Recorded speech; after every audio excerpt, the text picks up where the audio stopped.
तो chapter first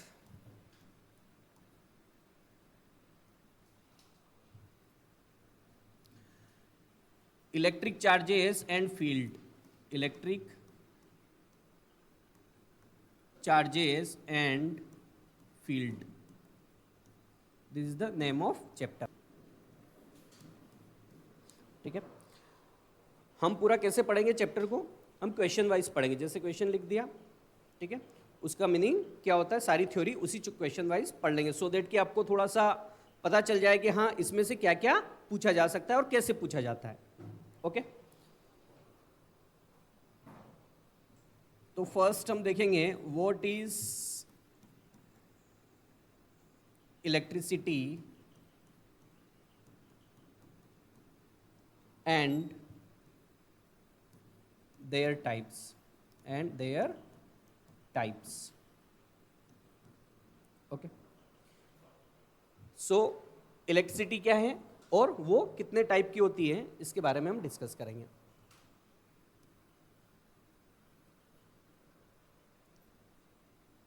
तो क्या समझते हैं आप, थोड़ा बहुत कुछ आइडिया इलेक्ट्रिसिटी क्या होती है? 10th क्लास में पढ़ा भी है आपने, फ्लो ऑफ चार्ज। ठीक है, और अगर चार्ज फ्लो नहीं कर रहा है तो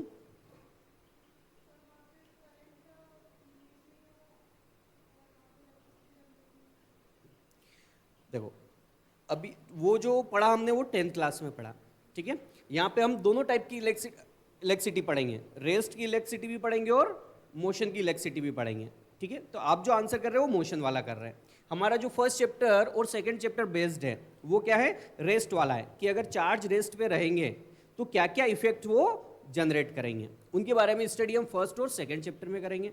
और जब चार्ज मूव कर रहा है उसके बारे में स्टडी करेंगे हम थर्ड चैप्टर में। तो हमारा 3 चैप्टर इलेक्ट्रिसिटी पर बेस्ड है और तीनों का ओवरऑल अगर मार्क्स देखें तो 15 मार्क्स के करीब तीनों चैप्टर का वेटेज है। ठीक है, 15-16 मार्क्स के तीनों चैप्टर आते हैं। तो फर्स्ट ऑफ ऑल देखेंगे कि इलेक्ट्रिसिटी क्या है।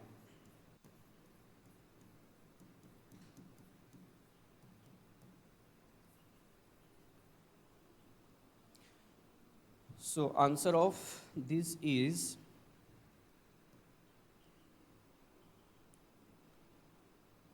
effect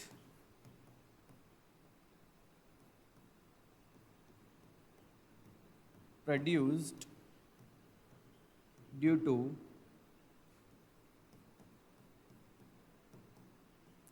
electrical charges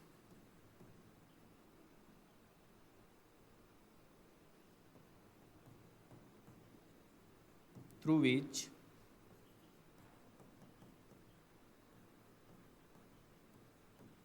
energy is produced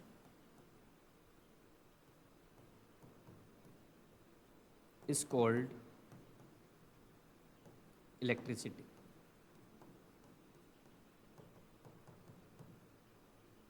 ठीक है,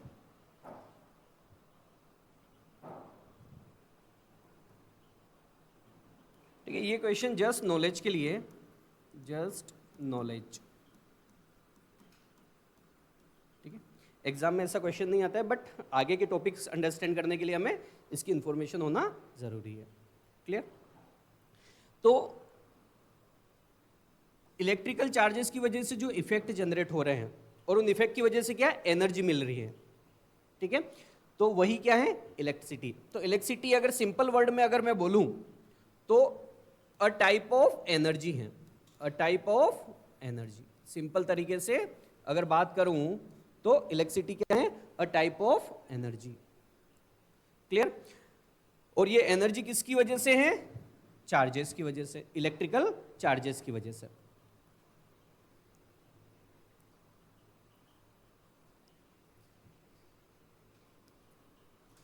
ठीक है, अब इसके टाइप देख लेते हैं। अब चार्ज के बारे में बात करेंगे, उससे पहले हम इसके टाइप देख लेते हैं। कितने टाइप की नोट डाउन कर लिया ना आपने, नोट डाउन कर लिया ना? ठीक है, types of electricity.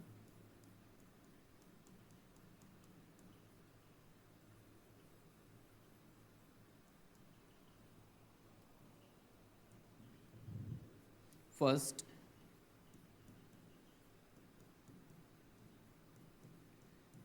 Static electricity, हमारा जो फर्स्ट और सेकंड चैप्टर है वो इसी पर बेस्ड है, स्टैटिक इलेक्ट्रिसिटी, या इसको एक और नाम से जानते हैं इलेक्ट्रोस्टैटिक, इलेक्ट्रोस्टैटिक, इलेक्ट्रोस्टैटिक। जब जेई और नीट में पढ़ते हैं तो जनरली कोचिंग इंस्टीट्यूट वाले इसको इलेक्ट्रोस्टैटिक नाम से ही पढ़ाते हैं, फर्स्ट और सेकंड चैप्टर को कंबाइन करके इलेक्ट्रोस्टैटिक नाम दे देते हैं। ओके, नाम से ही पता चल रहा है यहाँ पे स्टैटिक का मतलब क्या होता है, एट रेस्ट, और electricity means electrical energy, okay, या electrical effects.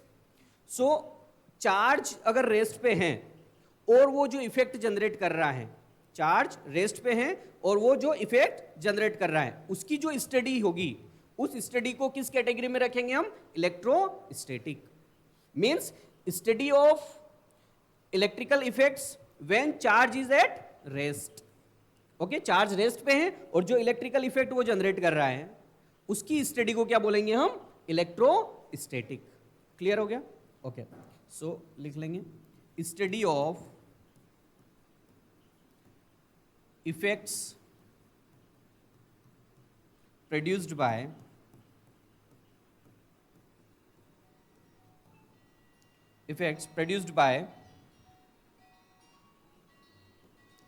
electrical charges when it is at rest। ठीक है, एग्जाम्पल से कैसे समझेंगे इसको, तो मान लीजिए एक इलेक्ट्रॉन, अभी आगे बात करेंगे इसके बारे में, तो एक इलेक्ट्रॉन है यहाँ पे, अगर मैंने इसके पास में एक और इलेक्ट्रॉन रख दिया, ठीक है, तो क्या होगा, ये इलेक्ट्रॉन रिपेल करते हैं, तो ये क्या करेगा, ये इसको दूर भगाएगा। तो इसका मतलब कि ये इसके ऊपर क्या कर रहा है, फोर्स लगा रहा है, दूर भगा रहा है मतलब क्या लगा रहा है, फोर्स लगा रहा है। तो इस पर फोर्स लग रहा है मतलब फोर्स एक इफेक्ट है, फोर्स लग रहा है मतलब फोर्स एक इफेक्ट है, और फोर्स लग रहा है तो उस फोर्स की जो स्टडी है मतलब इलेक्ट्रिकल इफेक्ट की स्टडी, तो उस फोर्स की स्टडी जो कर रहे हैं वो किस कैटेगरी में आएगी, इलेक्ट्रोस्टैटिक में। मींस अभी चार्ज के मूवमेंट की बात ही नहीं कर रहे हैं, जब रेस्ट में है तो इस पे फोर्स लग रहा है और उस फोर्स की स्टडी कर रहे हैं, तो वो क्या हो गया, इलेक्ट्रोस्टैटिक। क्लियर हो गया? ठीक है, अब आते हैं हम current electricity. Second, current electricity.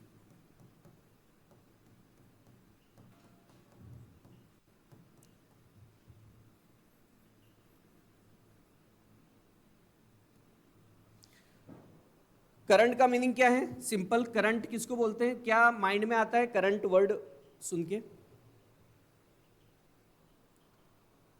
मतलब कुछ फ्लो हो रहा होगा, यही माइंड में आता है।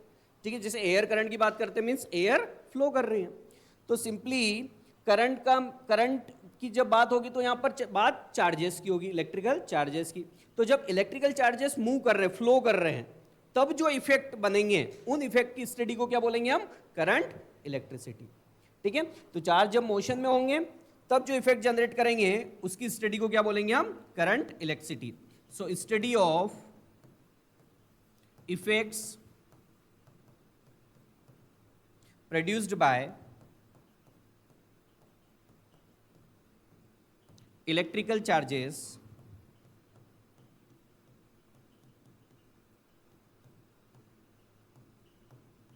when it is in motion,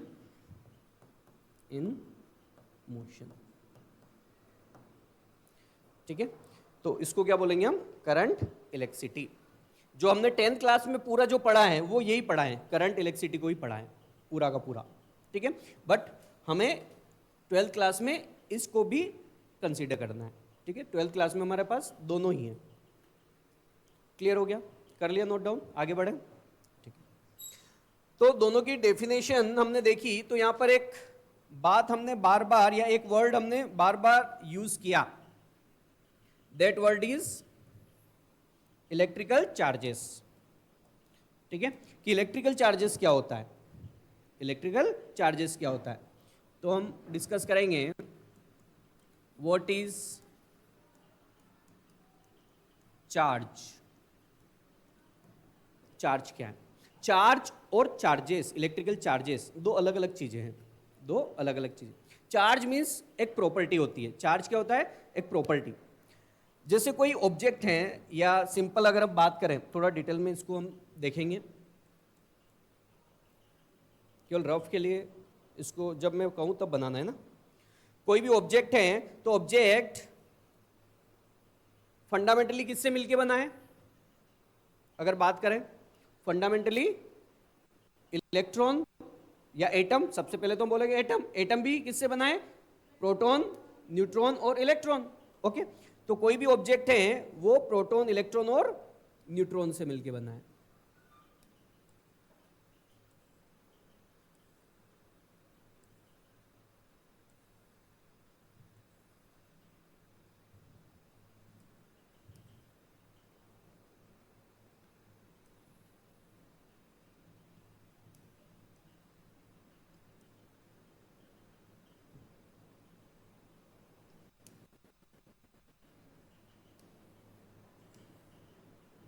okay, अब अगर मैं यहां से, ये है atom,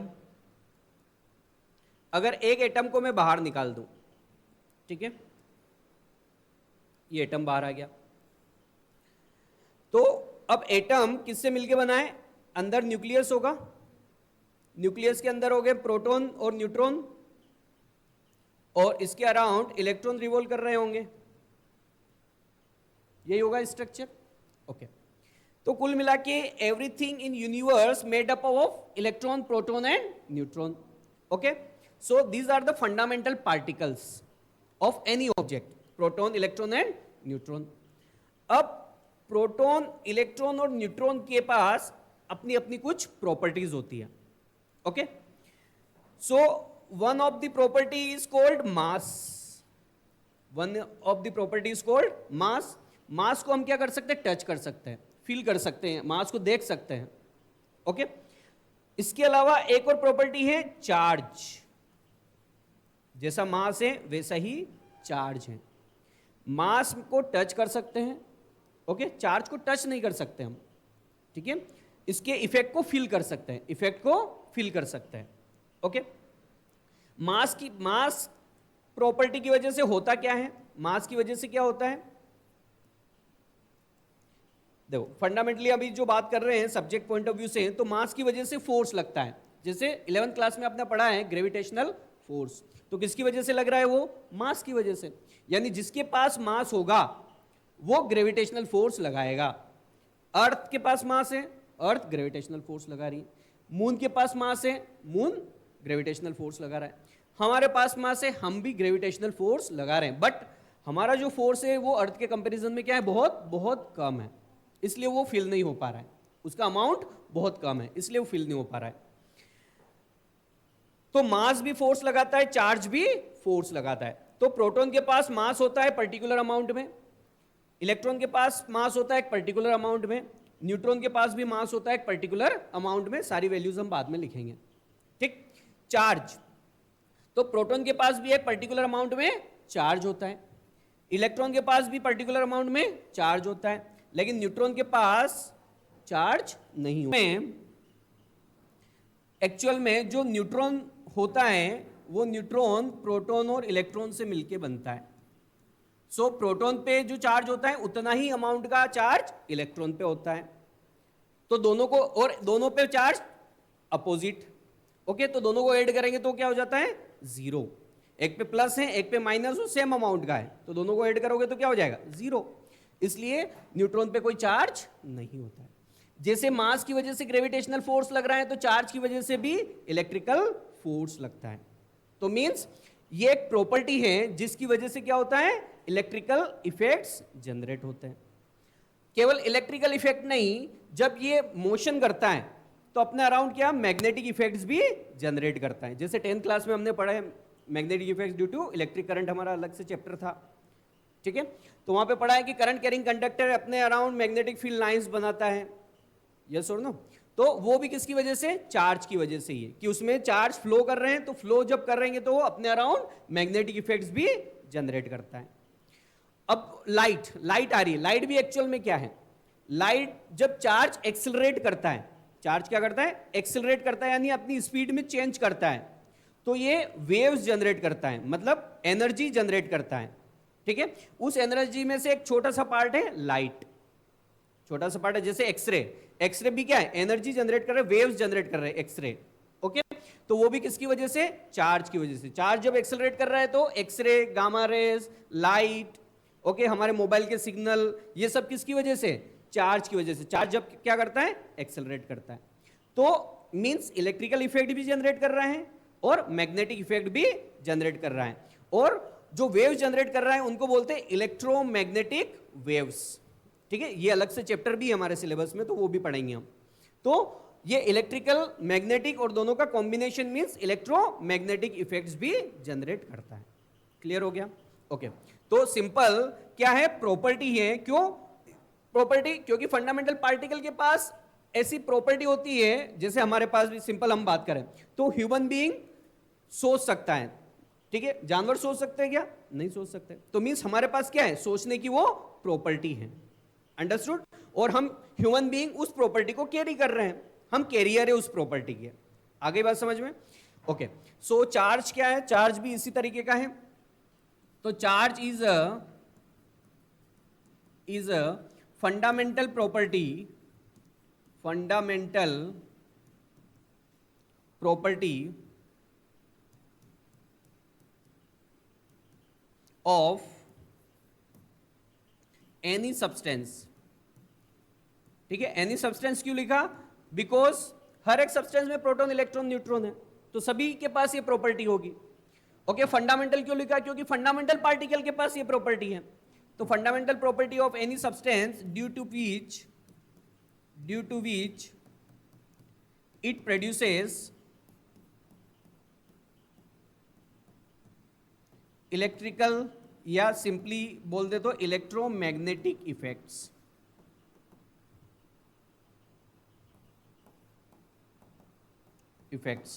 As well as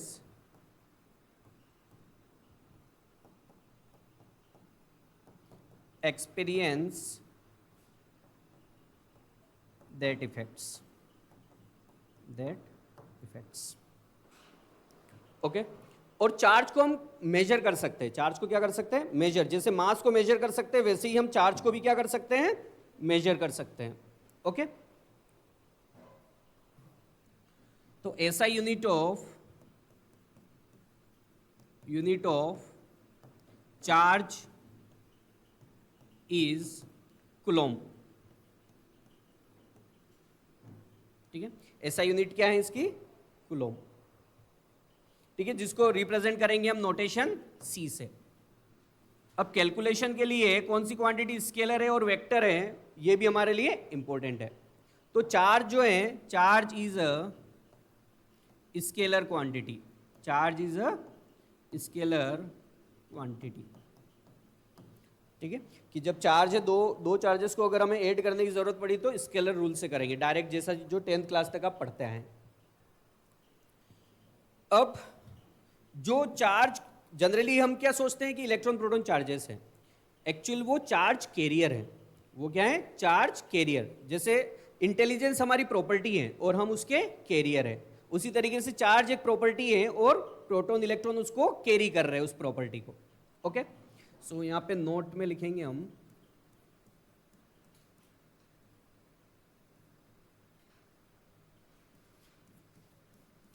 electron, proton are fundamental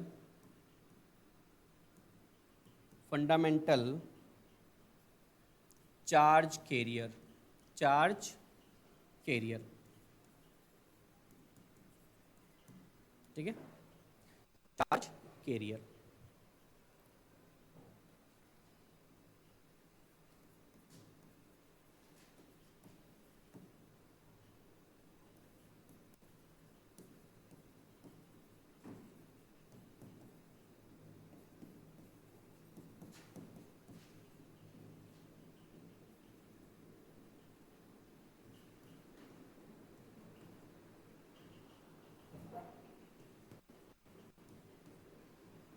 ठीक है, तो एक फंडामेंटल पार्टिकल है हमारा इलेक्ट्रॉन, ठीक है, इस पे जो चार्ज होता है वो होता है नेगेटिव पोलरिटी का 1.6 इंटू 10⁻19 कूलम।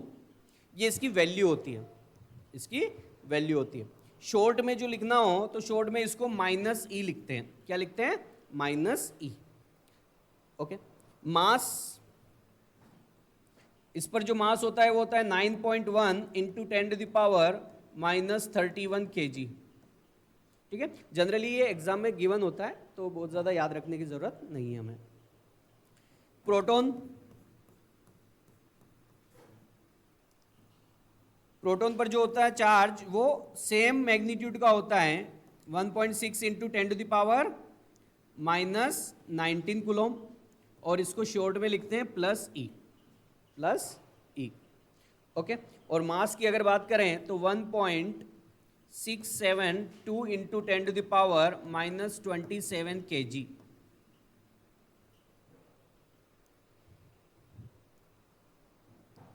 और न्यूट्रॉन, ठीक है, न्यूट्रॉन इन दोनों का सम होता है, प्रोटॉन और इलेक्ट्रॉन का। ओके, सो दोनों को एड अप करेंगे तो एक +E एक -E है तो 0 हो जाएगा। दोनों को ऐड करोगे, एक प्लस का एक माइनस का सेम मैग्नीट्यूड है तो 0। और मास जो होता है, इन दोनों मास को अगर आप एड अप करोगे तो ये आएगा 1.674 इंटू 10⁻27 kg। ठीक है, प्रोटॉन और न्यूट्रॉन का मास ऑलमोस्ट इक्वल है क्योंकि इलेक्ट्रॉन बहुत ज्यादा लाइट होता है एज कंपेयर टू प्रोटॉन। इसकी पावर -27, इसकी -31, यानी और छोटा है ये। ठीक है, अदर चार्ज पार्टिकल्स,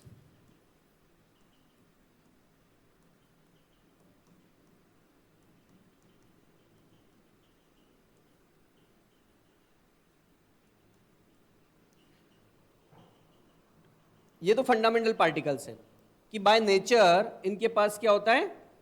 चार्ज होता है, by nature charge. Other charge particle पे क्या होगा? अदर चार्ज पार्टिकल पे चार्ज आएगा, चार्ज प्रोड्यूस होगा। ठीक है, कैसे होगा वो हम आगे देखेंगे। But other charge particles, example alpha particles, alpha particle. ठीक है, अल्फा पार्टिकल क्या होता है? He2+, यानी हीलियम न्यूक्लियस को हम क्या नाम देते हैं? Alpha particle. ठीक है, क्योंकि हीलियम के पास 2 इलेक्ट्रॉन है। और ये प्लस कब बनता है? केमिस्ट्री में आप पढ़ते हैं कि हीलियम जो है इसके पास, इसका एटॉमिक नंबर 2 होता है, तो इसका मतलब 2 इलेक्ट्रॉन और 2 प्रोटॉन है। ठीक, अब 2 इलेक्ट्रॉन है तो एक इलेक्ट्रॉन को हमने क्या किया? बाहर किया, तो क्या बनेगा? He+, ऐसे लिखते हैं, यस और नो, ऐसे लिखते हैं।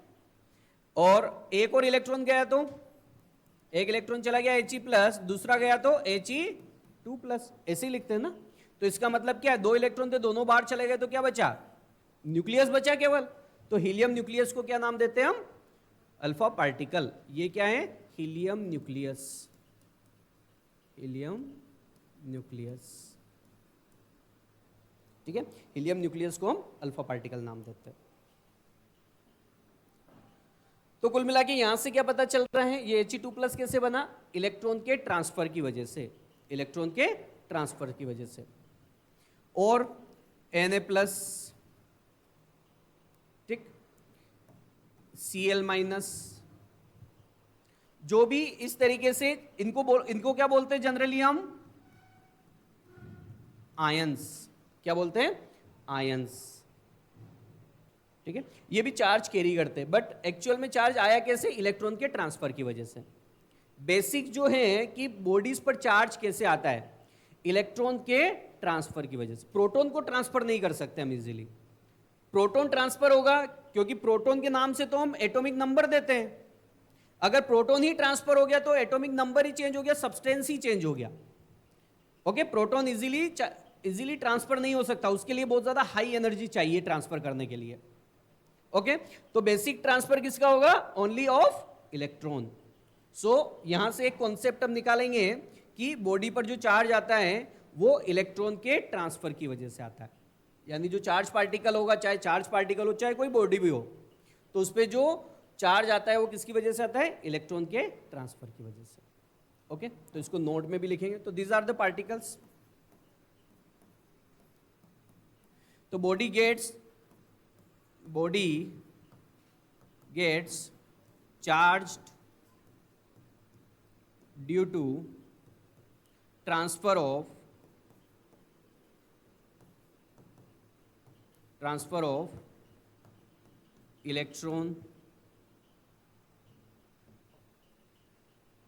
electron into the body or out of the body.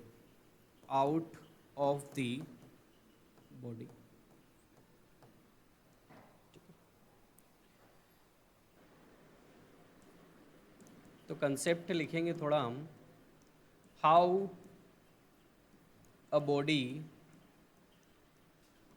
Gets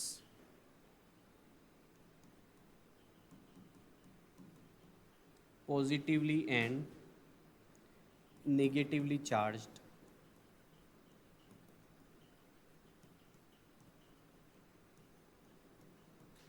ठीक है, बॉडी पॉजिटिव और नेगेटिव कैसे चार्ज होगी?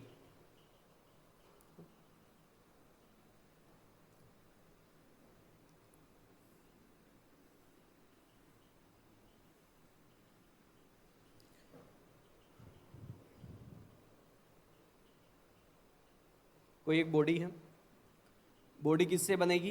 एटम से। एटम के अंदर होंगे इलेक्ट्रॉन, प्रोटॉन भी होंगे, हम उनकी बात कर नहीं रहे अभी। इलेक्ट्रॉन, अब कुछ इलेक्ट्रॉन क्या होते हैं, इलेक्ट्रॉन की एनर्जी अलग अलग होती है। ठीक है, इलेक्ट्रॉन्स की एनर्जी अलग अलग होती है। कुछ इलेक्ट्रॉन एटम के अंदर होते हैं, कुछ इलेक्ट्रॉन एनर्जी लेके इलेक्ट्रॉन से एटम से बाहर चले जाते हैं। ठीक है, तो कुछ एटम के अंदर है, कुछ एटम से बाहर है। जो एटम के अंदर है उनको बोलते हैं हम बाउंड इलेक्ट्रॉन। क्या बोलते हैं? बाउंड इलेक्ट्रॉन, क्योंकि वो बंधे हुए हैं। ठीक है, it is binded to nucleus. Okay, nucleus से बंधे इसलिए। और जो बाहर आ गए वो हो गए फ्री इलेक्ट्रॉन। क्या हो गए? Free electron. मीन्स जो इलेक्ट्रॉन एटम के अंदर है देट आर बाउंड इलेक्ट्रॉन्स, और जो बाहर है वो फ्री इलेक्ट्रॉन। ओके, तो अगर अभी बॉडी के बाहर नहीं गए हैं, अभी बॉडी के बाहर नहीं गई हैं, इसमें नंबर, बॉडी के अंदर नंबर ऑफ इलेक्ट्रॉन और नंबर ऑफ प्रोटॉन क्या है? अभी भी इक्वल है बॉडी के अंदर। ठीक है, एटम के अंदर तो इलेक्ट्रॉन कम हो गए क्योंकि बाहर आ गए, लेकिन बॉडी के अंदर तो अभी नंबर ऑफ इलेक्ट्रॉन और नंबर ऑफ प्रोटॉन आपस में इक्वल है, सेम है। अब हम क्या कर रहे हैं, इलेक्ट्रॉन बाहर आ गया, इलेक्ट्रॉन क्या आ गया? बाहर आ गया। और अभी एग्जाम्पल के लिए मान लीजिए ये कितने नंबर है? 100 है। ये एग्जाम्पल के लिए मैंने कंसीडर किया, कितने नंबर ऑफ इलेक्ट्रॉन और प्रोटॉन है? 100 ओवरऑल। ठीक है, और जो इलेक्ट्रॉन ट्रांसफर होगा वो जनरली फ्री इलेक्ट्रॉन होगा, क्योंकि ये फ्री है। जो बंदे हैं उसको ब्रेक करना तो ज्यादा एनर्जी चाहिए, और जो ऑलरेडी फ्री है उसको बाहर निकालने के लिए उतनी एनर्जी नहीं चाहिए। अंडरस्टूड? सो सबसे पहले बाहर कौन होगा? Free electron. तो फ्री इलेक्ट्रॉन अगर बाहर जाएगा तो क्या होगा? मान लीजिए एक इलेक्ट्रॉन गया तो क्या होगा? 99 इलेक्ट्रॉन बच जाएंगे अंदर, और प्रोटॉन कितने बचेंगे? 100 ही। प्रोटॉन तो अभी उतने ही है, तो टोटल चार्ज कितना हो जाएगा? इलेक्ट्रॉन पर चार्ज कितना है? अभी देखा हमने, इलेक्ट्रॉन पर चार्ज कितना है? -1.6 इंटू 10 पर -19 कूलम, और प्रोटॉन पे चार्ज 1.6 इंटू 10 पर -19 कूलम प्लस का है। ठीक है, इसको शॉर्ट में अगर लिखें तो माइनस ही, और इस पे कितना है? प्लस ही। ओके, सो 99 इलेक्ट्रॉन है तो एक इलेक्ट्रॉन पे माइनस ही, तो 99 पे कितना हो जाएगा? -99 ई, और 100 एक प्रोटॉन पे प्लस ई, तो 100 पर कितने? +100 ई। तो अगर इनको ऐड करेंगे तो क्या बचेगा? +E। आगे बात समझ? तो इसका मतलब इतना एक्स्ट्रा चार्ज इसके ऊपर बच गया। पहले तो जीरो था क्योंकि दोनों के नंबर्स इक्वल थे, लेकिन अब क्या हो गए, नंबर्स कम हो गए किसके, इलेक्ट्रॉन के, तो प्रोटॉन एक्स्ट्रा में आ गए। तो जितने नंबर ऑफ प्रोटॉन एक्स्ट्रा में होंगे उतना उसके इक्विवेलेंट चार्ज बॉडी पर आएगा। ओके, तो बॉडी पर हम ऐसा बोलेंगे कि बॉडी गेट्स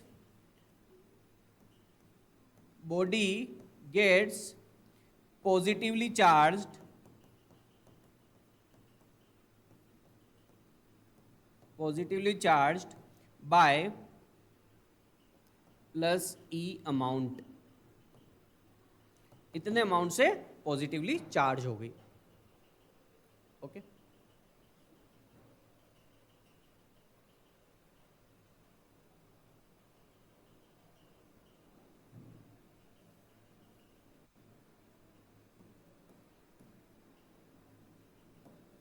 अगर दो इलेक्ट्रॉन आउट हो गए तो क्या होगा, दो इलेक्ट्रॉन आउट हो गए तो क्या होगा,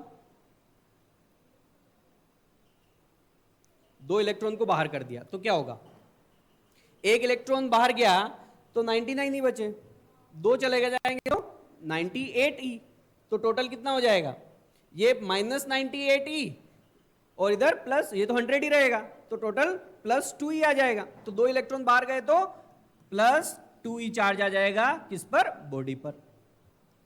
अगर इसी तरीके से n चार्ज गए तो n चार्ज किसकी बात कर रहे हैं, चार्ज इलेक्ट्रॉन की, ठीक है। तो अगर n इलेक्ट्रॉन बाहर गए तो कितना चार्ज आएगा बॉडी के पास, जैसे 1 गया तो +1e, 2 गया तो +2e, n गया तो +ne। ओके, तो कितना चार्ज आएगा बॉडी पर, +ne, ठीक है। इतना चार्ज बॉडी के ऊपर आएगा। अगर 1 आया, अगर 1 एक इलेक्ट्रॉन बाहर गया तो 1e, 2 गए तो 2e, 3 गए तो 3e, 4 गए तो 4e, like this. So n electron अगर ट्रांसफर हुए तो चार्ज आएगा +ne।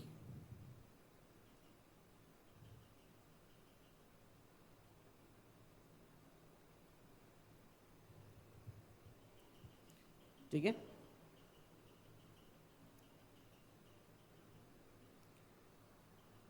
क्यू चार्ज के लिए नोटेशन यूज करते हैं, ठीक है। जैसे मास के लिए m यूज कर लेते हैं, m equals to this one, तो इसलिए charge equals to this one, तो चार्ज के लिए नोटेशन है वो q।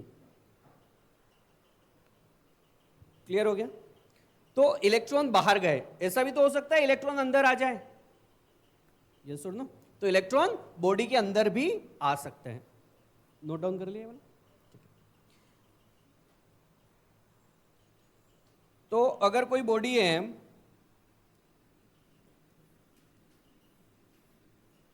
इसमें अभी 100 प्रोटॉन है और 100 इलेक्ट्रॉन है, ठीक है, कहीं से 1 इलेक्ट्रॉन एंटर कर गया, ठीक है, प्रोटॉन तो आएगा नहीं, कौन आएगा, इलेक्ट्रॉन, तो एक इलेक्ट्रॉन क्या कर गया, एंटर कर गया।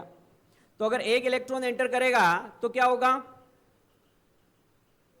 एक इलेक्ट्रॉन पे चार्ज कितना, वही -e, तो एक इलेक्ट्रॉन एंटर किया तो एक और इलेक्ट्रॉन बढ़ जाएगा, तो टोटल कितने इलेक्ट्रॉन हो जाएंगे, 101 इलेक्ट्रॉन, और प्रोटॉन तो उतने ही रहेंगे 100 प्रोटॉन, तो 101 इलेक्ट्रॉन पर चार्ज कितना होगा, -101e,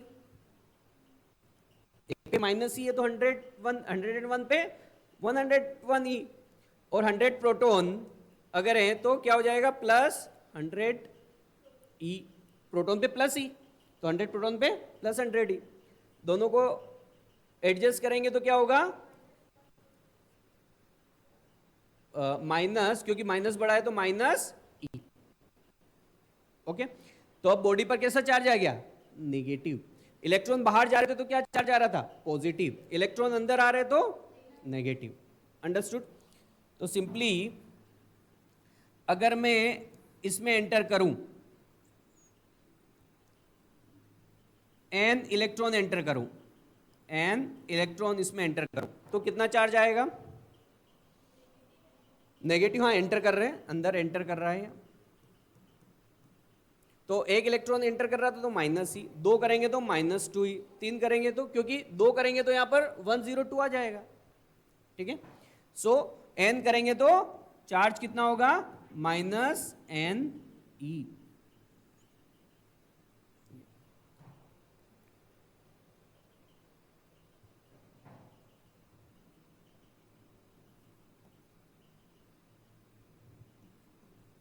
तो यहां से कंक्लूजन क्या निकला,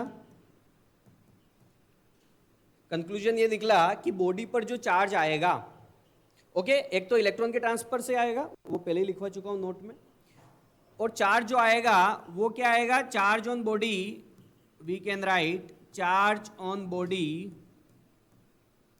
Q इक्वल्स टू, पॉजिटिव भी आ सकता है और नेगेटिव भी आ सकता है, प्लस भी आ सकता है और माइनस भी आ सकता है, और n इंटू ई की फॉर्म में आएगा, ठीक है, n इंटू ई की फॉर्म में आएगा। और n क्या है यहां पर, n है नंबर ऑफ इलेक्ट्रॉन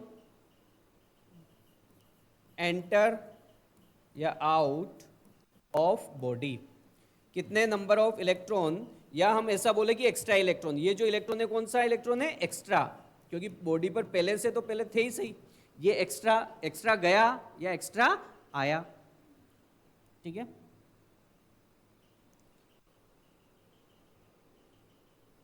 या सिंपल, और इलेक्ट्रॉन तो पूरा नंबर ही होगा, ऐसा तो नहीं कि हाफ इलेक्ट्रॉन बाहर चला गया, हाफ जैसा कुछ भी नहीं होता है। तो n जो है वो क्या है, इंटीजर, इंटीजर वैल्यू है बस, 1 2 3 4 5 ऐसा है, ठीक है। ऐसा नहीं कि 1.2, ऐसा नहीं है, पूरी इंटीजर ही होगी, क्योंकि पूरा इलेक्ट्रॉन या तो पूरा का पूरा जाएगा या पूरा का पूरा आएगा, ओके।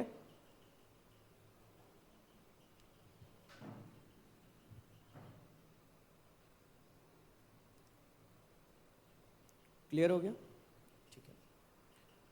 तो क्या क्या हमने देखा, एक बार इसको देख लेते हैं, ओवरव्यू कर लेते हैं क्या क्या पढ़ा। सबसे पहले तो इलेक्ट्रिसिटी, स्टैटिक इलेक्ट्रिसिटी अगर चार्ज रेस्ट पे है तो उसको स्टैटिक बोलेंगे, करंट इलेक्ट्रिसिटी चार्ज मोशन में है तो करंट इलेक्ट्रिसिटी बोलेंगे, ठीक है। चार्ज क्या होता है, तो चार्ज जनरली क्या है, फंडामेंटल प्रॉपर्टी है, तो चार्ज सिंपली एक प्रॉपर्टी है,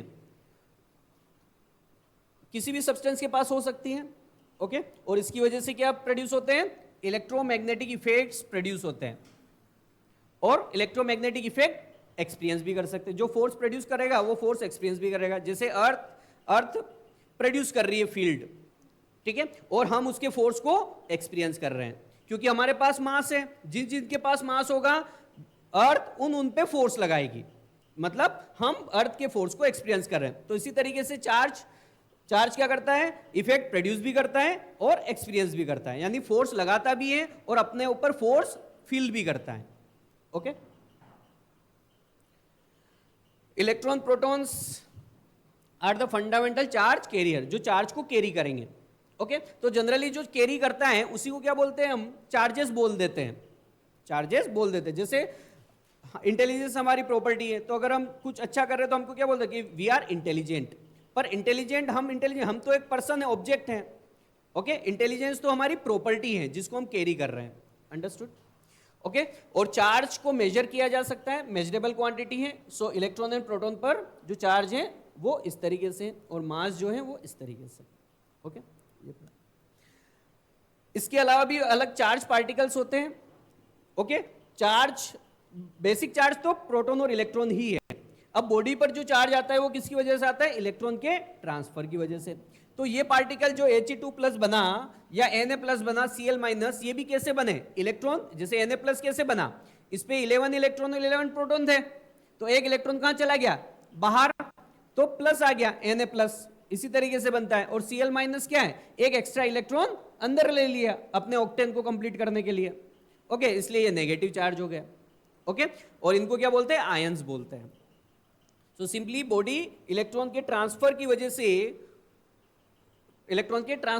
से चार्ज आता है उन बॉडी के ऊपर, ओके, ये डिस्कस किया अभी तक।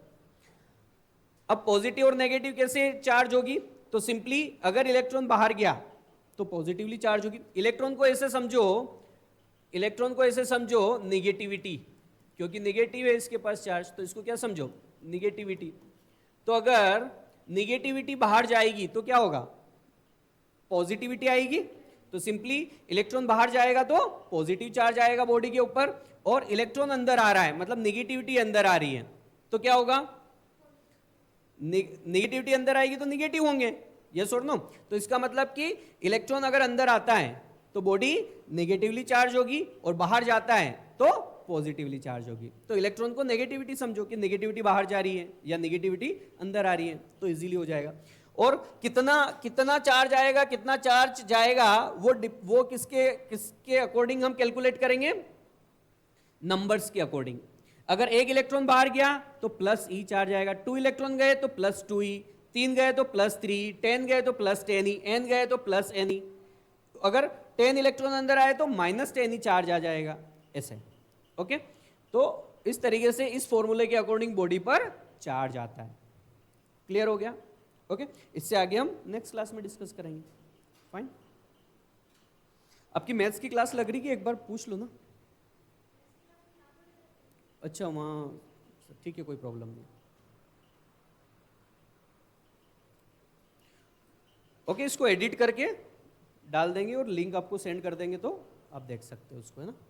अभी तो ज़रूरत नहीं पड़ेगी, जब रिवीजन की टाइम आएगा तो वहाँ पे कोई कॉन्सेप्ट क्लियर नहीं होगा तो वहाँ पे ज़रूरत पड़ेगी आपको, है ना।